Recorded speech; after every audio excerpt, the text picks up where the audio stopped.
বিশ্ব থেকে দেশ, দেশ থেকে দেশের জনগণ, আর এই জনগণকে নিয়ে দেশের রাজনীতি। এই রাজনীতির মাঠে ব্যক্তির স্বার্থে রাজনীতি না জনগণের জন্য রাজনীতি? প্রিয় দর্শক, আমি AKM গোলাম সারোয়ার আছি বেঙ্গল টিভির জনমত অনুষ্ঠানে।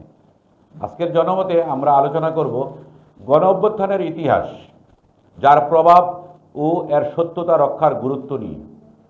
মুক্তিযুদ্ধের ইতিহাসের মতোই জুলাই অভ্যুত্থানের ইতিহাস যেন বিকৃতি না হয়, সে বিষয়ে সবাইকে সচেতন থাকার আহ্বান জানিয়েছেন যুব ও ক্রীড়া উপদেষ্টা আসিফ মোহাম্মদ সজীব ভুঁইয়া। অন্যদিকে আইন উপদেষ্টা আসিফ নজরুল বলেছেন, জুলাই অভ্যুত্থান নিয়ে যারা মিথ্যাচার করছে তারা আসলে অভ্যুত্থানের শত্রু। চলুন এই নিয়ে আমরা একটা প্রতিবেদন দেখে আসি। ছাত্র জনতার অভ্যুত্থানের সম্মুখ সারির নেতা আসিফ মাহমুদের নিজের চোখে দেখা স্মৃতি নিয়ে লেখা জুলাই মাতৃভূমি অথবা মৃত্যু বইয়ের মোড়ক উন্মোচন অনুষ্ঠিত হয়।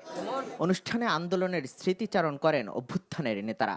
বলেন, 120 পৃষ্ঠায় অভ্যুত্থানের পুরো ইতিহাস তুলে ধরা সম্ভব নয়। যার একটা ফ্যাসিজম তৈরি হবে না, এইরকম একটা রাষ্ট্র কাঠামো, সমাজ ব্যবস্থা বাংলাদেশে তৈরি করা, সেটার জন্য কাজ করা।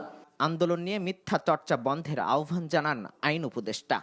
যখন আমরা দেখি আমাদের জুলাই গণ অভ্যুত্থানে যারা অগ্রসারী নেতা ছিল, তাদেরকে দিয়ে যখন অবাধ মিথ্যাচার চলে, জঘন্য মিথ্যাচার চলে, তখন আপনাদের মনে রাখতে হবে এটা জুলাইয়ের শত্রুদের কাজ। এই মিথ্যাচারকে উন্মোচিত করতে হবে। জুলাইয়ের ইতিহাস যেন কোনোভাবেই বিকৃত না হয়, সে ব্যাপারে সবাইকে সচেষ্ট থাকার আহ্বান জানান আসিফ মাহমুদ। যারা জুলাই গণঅভ্যুত্থানে যেভাবেই সম্পৃক্ত ছিলেন, সবাই আপনাদের পাঠটা লিখবেন, যাতে করে আমরা অন্তত আগামী 2-3 বছরের মধ্যে জুলাই গণঅভ্যুত্থানের একটা পূর্ণ চিত্র পাই।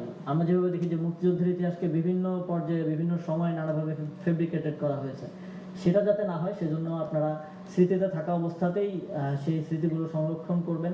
অভ্যুত্থানে বেসরকারি বিশ্ববিদ্যালয় সহ সব প্রতিষ্ঠানের অবদান তুলে ধরে প্রতিটি স্থানের ইতিহাস লিপিবদ্ধ করতে সবাইকে আহ্বান জানান আন্দোলনে নেতৃত্ব দেওয়া নেতারা।